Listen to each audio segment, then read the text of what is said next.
में ग्रीस के prime minister इस वक्त मौजूद हैं और उन्होंने भारत की डेवलपमेंट देखी है, इसकी तारीफ की है। प्राइम मिनिस्टर मोदी की बहुत ज़्यादा तारीफ की है, बोला है I am privileged to be in India. Bharat की डेवलपमेंट से बहुत ज्यादा मुतासिर हुए हैं, तारीफ भी की है उन्होंने। ग्रीस के प्रधानमंत्री मंगलवार देर रात 2 दिन के दौरे पर भारत पहुंचे हैं। साल 2008 के बाद पहली बार ग्रीस का कोई प्रधानमंत्री भारत आया है। इन पिछले कुछ महीनों से ग्रीस में गेट आउट पाकिस्तानीज की कैंपेन चल रही है। ग्रीस का कहना है कि पाकिस्तानी जो है वो वहां पर क्रिमिनल एक्टिविटीज में पार्टिसिपेट करते हैं, लिहाजा उन्हें किसी भी फील्ड में पाकिस्तानी नहीं चाहिए। वो चाहते हैं कि पाकिस्तानी ग्रीस से निकल जाएं। उन्हें हर फील्ड में इंडियन चाहिए। इंडियन की डिमांड ग्रीस में बहुत ज़्यादा बढ़ रही है। लेकिन उसके बरक्स अगर हम बात करें तो इस वक्त ग्रीस के प्राइम मिनिस्टर इंडिया में मौजूद है। वो इंडिया के प्राइम मिनिस्टर नरेंद्र मोदी से इनोवेशन पर, टेक्नोलॉजी पर, फार्मास्यूटिकल पर, स्पेस पर बात कर रहे हैं और इंडिया के साथ अपने बायलैटरल रिलेशन बेहतर करने की कोशिश में है। बुधवार सुबह पीएम मोदी ने उनसे मुलाकात भी की और इस दौरान दोनों ने एक दूसरे की जमकर तारीफ की और संबंधों की बेहतरी के लिए काम करने का भरोसा दिलाया। भारत के अंदर एक राइजीना डायलॉग हो रहा है जो कि आज शुरू हुआ है और ये एक एनुअल कॉन्फ्रेंस कही जाती है जियो पॉलिटिक्स और जियो इकोनॉमिक्स पे, जिसका मतलब ये है कि दुनिया के जितने भी चैलेंजेस हैं उनको इंडियन लेंस से दुनिया को बताने की कोशिश करना। लेकिन ग्लोबल जो डिमांड है ना इस वक्त आईटी को इंडिया कैप्चर करके बैठा है। इंडियन आईआईटियंस आप देखें वो मतलब हेड कर रहे हैं बहुत सारी ग्लोबल ऐसी ऑर्गेनाइजेशंस को। इंडिया का अपना आईटी हब है, कौन सी सिटी है?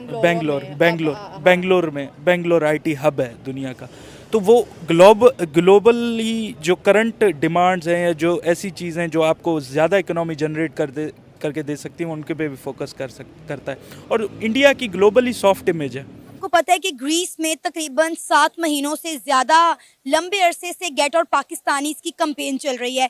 ग्रीस का ये दावा है, उन्होंने ये इल्ज़ाम आयद किया है कि वहाँ पर मौजूद पाकिस्तानी इनलीगल एक्टिविटीज़ में पार्टिसिपेट करते हैं, जिसकी वजह से उन्होंने कहा है कि हमें किसी भी शोबे में जो है वो पाकिस्तानी नहीं चाहिए। लिहाजा उन्होंने कहा है पाकिस्तानियों को कि आप हमारे मुल्क से निकल जाएं। लेकिन उसके बरक्स अगर हम देखें तो इस वक्त ग्रीस के जो प्राइम मिनिस्टर हैं वो इंडिया के अंदर मौजूद हैं और इंडिया के साथ अपने बायलैटरल रिलेशनशिप बेहतर करने की कोशिश कर रहे हैं। वहाँ पर उनका बड़ा वार्मली वेलकम किया गया। इंडिया के प्राइम मिनिस्टर नरेंद्र मोदी से उनकी मुलाकात भी हुई है। डिफरेंट सेक्टर्स पर, डिफरेंट एंगल्स पर उन्होंने बातचीत की है। क्या कहना चाहेंगे आप इस सारे मामले पर? एक तो मैं ये बात कहना चाहूँगा कि अगर गेट आउट पाकिस्तानीज़ की बात चल रही है तो उसमें देर में बस कुछ ना कुछ तो सच्चाई होगी उसमें कि पाकिस्तानी ने कोई ना कोई गलती तो वहाँ पे की होगी या उनके, क्योंकि हमारा कल्चर डिफरेंट है यूरोप से, तो हम लोग कल्चरल डिफरेंसेस की वजह से भी ये एक पोजीशन हो सकती है। दूसरा, कोई ग्रीस की इकोनॉमी की उतनी स्ट्रांग नहीं है जिसकी वजह से हमें कोई इतनी टेंशन लेने की ज़रूरत भी है। ग्रीस खुद एक तबाहशुदा इकोनॉमी है। वो हुआ करता था ग्रीक्स के ज़माने में जब एथेंस में पूरी दुनिया से लोग जाते थे। इस वक्त तो लोग जो जाते हैं वो लोग ज़्यादातर अनपढ़ लोग जाते हैं क्योंकि वो गेटवे ऑफ यूरोप है। सिर्फ इसी वजह से वहाँ पे कोई ज़्यादा पढ़े लिखे पाकिस्तानीज़ के जाने का रुझान भी नहीं है। अगर आप मुझे कहते हैं जर्मनी या फ्रांस में चल रही है तो फिर मैं वरीड होता, लेकिन अगर ग्रीस में चल रही है तो इतना इशू नहीं है। लेकिन आप ये देखें, बेशक आप इसलिए वरीड नहीं है कि आपको लगता है कि वहाँ पे अनएजुकेटेड पाकिस्तानी जाते हैं, लेकिन वो पाकिस्तानी तो है ना। पाकिस्तान का नाम तो इंटरनेशनली जो है वो ख़राब हो रहा है ना। पाकिस्तान की रिस्पेक्ट और डिग्निटी पे तो बात आ रही है, चाहे वो अनएजुकेटेड हो या एजुकेटेड हो, लेकिन वो पाकिस्तानी तो हैं। जी बिल्कुल, आप पाकिस्तानी तो हैं, लेकिन कोई भी माशरा दुनिया में ऐसा नहीं है जहाँ पे सभी अच्छे लोग हैं या सभी बुरे लोग हैं। अच्छे बुरे लोग सब हर जगह पे मौजूद होते हैं। अगर आप सिर्फ चंद पाकिस्तानियों का नाम लेके पूरे पाकिस्तान को बदनाम करने की कोशिश करेंगे तो ऐसा बिल्कुल भी नहीं है। हम वो कौम है जिन्होंने डॉक्टर अब्दुल सलाम दिया, डॉक्टर अब्दुल कदीर दिए, हमारी भी साइंस में बहुत कंट्रीब्यूशंस हैं। अगर दूसरे एंड पे अगर आप इंडिया की बात करती हैं तो वहाँ पे जाके वो स्पेस टेक्नोलॉजी में बात कर रहे हैं या फार्मास्यूटिकल में बात कर रहे हैं, तो मुझे लगता है कि उनको अपनी हालत पे खुद सोचना चाहिए कि वो यूरोप से उठ के इंडिया आके उन्हें टेक्नोलॉजी लेनी पड़ रही है। यहाँ पे क्या तरक्की है? जिनका तरक्की उन्हीं का तरक्की है, गरीब आवाम क्या करेगा? इसीलिए एक मजदूर का जो सुबह से शाम तक 1000-1500 रुपया दिहाड़ी है, वो क्या करेंगे? 1 किलो आटा 175 रुपीज़ किलो है। अगर वो 1200 रुपया कमाता है, आटा कहाँ से लेगा, घी कहाँ से लेगा, बच्चों को क्या खिलाएगा? बिजली का बिल, गरीब से गरीब बंदा का जो बिजली का बिल है 4 से 5000 10,000 रुपया है, वो कहाँ से अदा करेगा? वो अपना बच्चों को रोटी नहीं खिला सकता, दूध नहीं पिला सकता। और यहाँ पे क्या सुकून है? और मेरे से आप क्या इंटरव्यू लेना चाहते हैं बताएं आप मुझे। ये हुक्मरान गरीब के लिए क्या करते हैं? आज तो क्या किया, जिसी ने आया उसी ने अल्लाह उल्लू सीधा करके चला गया। हमारे मुल्क के लिए किसने सोचा, मुझे आप बताएं। नहीं, आप भी बात करें ना। नहीं, मुझे तो आपका इंटरव्यू चाहिए ना। मैं तो इंटरव्यू आपको देने हैं, मगर मैंने आप तो आपसे जवाब, मुझसे आप बताएं ना। मैंने अपनी राय नहीं देनी, मेरा काम सिर्फ सवाल रखना है। ठीक है, आप ये देखें कि जे मेरा घर का गैस का मीटर इतना बिल आया जो मैं अदा नहीं कर सका। मेरा फोट नहीं है, गैस का मीटर उतार के उन्होंने ले गया। ना यहाँ पर कितने हालात खराब है ठीक है। ना। अब आवाम जो है वो गैस के बिल अफोर्ड कर पा रही है, ना पानी के ना बिजली के बिल अफोर्ड कर पा रही नहीं है। है। हाँ, कुछ भी नहीं है।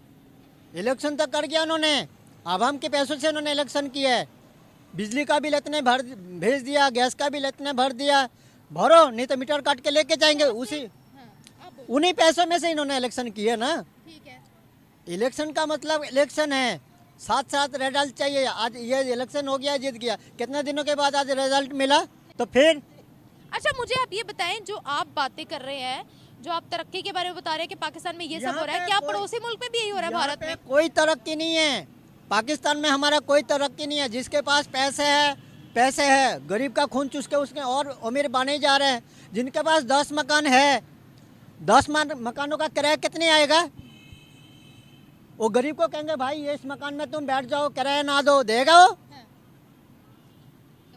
अगर 1 महीना का किराया वो नहीं देता, दूसरे महीने पे भाई मकान खाली करो, पता नहीं उसने बच्चों को रोटी खिलाता भी कि नहीं।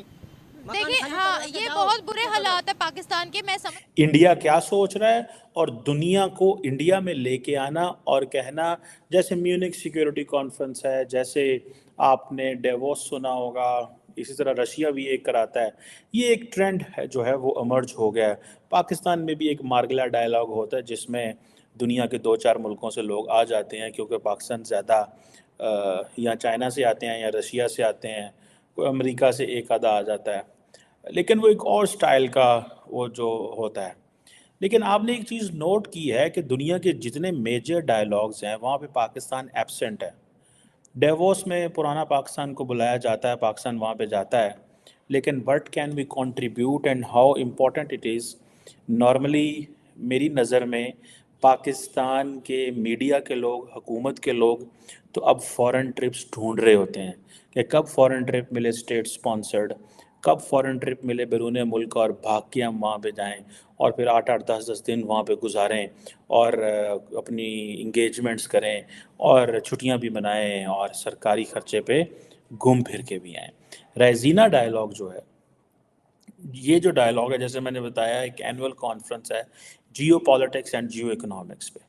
और जो कॉन्फ्रेंस है ये हर साल दिल्ली में होती है, जहाँ पे पूरी दुनिया के politicians, business, media, civil society आते हैं। आई थिंक पिछले साल मेरा ख्याल है इन्होंने बुलाया था, पिछले साल आई थिंक ईयू की जो हेड थी उनको बुलाया था।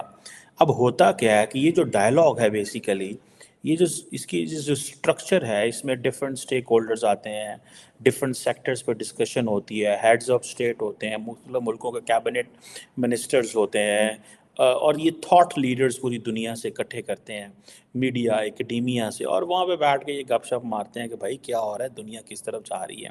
इस साल का जो थीम है वहाँ पे, और मैं पाकिस्तान पे भी आता हूँ कि पाकिस्तान क्यों इस सारी गेम से बाहर है। इस साल 2024 का जो थीम है, ये क्या करते हैं कि ये साल के शुरू में कर लेते हैं, जैसे अभी इन्होंने कर लिया, ठीक है जी। इस साल का जो थीम है वो है Chaturanga, conflict, contest, cooperate, create, ठीक है जी। सो यानी कि पहला कॉन्फ्लिक्ट से शुरू किया, फिर कंटेस्ट से शुरू किया, फिर cooperate and create, it means innovation and all that. अब ये 3 दिन की कॉन्फ्रेंस है, पूरी दुनिया से हज़ारों लोग आ रहे हैं, हज़ारों लोग इकट्ठे होंगे इस जगह पे। और ये आप इमेजिन करें, मैं तो समझता हूँ कि जिन टॉपिक्स पे ये बातें कर रहे हैं वो टॉपिक्स तो पाकिस्तान के किसी मेन स्ट्रीम में आपको नज़र में भी आएंगे। For example tech frontiers, regulations and realities. अब फॉर एग्जांपल रिसेंटली आपने देखा होगा कि अमेरिका के अंदर एक टिकटॉक के जो सीईओ हैं, अब उनकी कांग्रेस वाले उनकी बड़ी क्लास ले रहे हैं, सवाल जवाब कर रहे हैं और कह रहे हैं कि तुम हमारा कोई डाटा तो नहीं चोरी करके ले जा रहे, तुम क्या कर रहे हो, तुम लोगों ने कितनी पेनिट्रेशन की है हमारे मुआशरे के अंदर, कितना डाटा चोरी किया है, इस तरह की बातें हो रही हैं। सो टेक फ्रंटियर्स के हवाले से एक डिस्कशन होगी, डिफरेंट सारी बातें उसमें लोग होंगे। देन पीस एंड प्लानट के हवाले से इन्वेस्ट एंड इनोवेट, वो कह रहे हैं इंडिया अपने मौक़िफ़ देना चाहता है कि पीस है विद द प्लानट, कि प्लानट के साथ अमन के साथ रहें। सो रशिया को भी स्नब कर रहे हैं, अमेरिकन को भी, सबको भी। इन्वेस्ट एंड इनोवेट मीन्स कि आइंदा आने वाली जो सोसाइटीज़ हैं उनमें इन्वेस्ट करें और इनोवेशन करें जितने ज़्यादा ज़रूरी हैं। फिर सारी बात है जो इम्पोर्टेंट चीज़ है वो war and peace, armours and asymmetries. इसका मतलब ये है कि जंग जो है वो जंग और अमन की बात होगी, वेपनरी की बात होगी, और जो कमियां हैं, एसिमेट्री कहाँ कहाँ, मसाइल कहाँ कहाँ पे हैं, उसके ऊपर भी बात होगी।